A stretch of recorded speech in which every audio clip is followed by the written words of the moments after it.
Hello hi everyone, welcome to our channel. ఈరోజు కొన్ని చిట్కాలతో మీ ముందుకు వచ్చేసాను. మన వీడియోలు కానీ మీకు నచ్చినట్టయితే తప్పకుండా మన ఛానల్ని సబ్స్క్రైబ్ చేసుకోండి.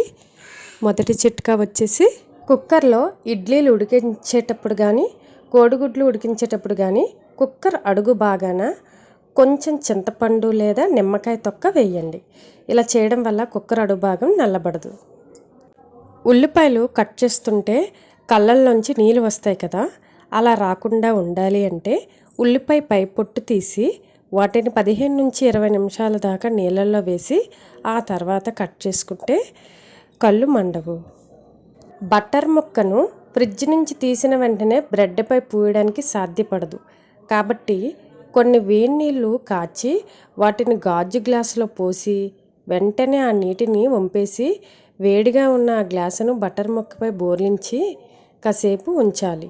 ఇలా చేస్తే గట్టిగా ఉన్న బటరు మెత్తగా అవుతుంది. అప్పుడు దాన్ని బ్రెడ్పై పూయడం సులభం అవుతుంది.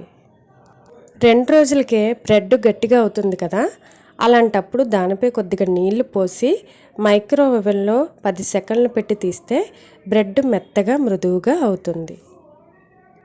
కూరగాయలు తరిగే చాపింగ్ బోర్డ్ తరచూ వాడుతుంటాం కాబట్టి రంగు వెలుస్తుంది. అలాంటప్పుడు వంటల్లో వాడుకునే ఉప్పు దానిపై చల్లి నిమ్మ డిప్పతో దాన్ని బాగా రుద్ది 5 నిమిషాలు అలాగే ఉంచాలి.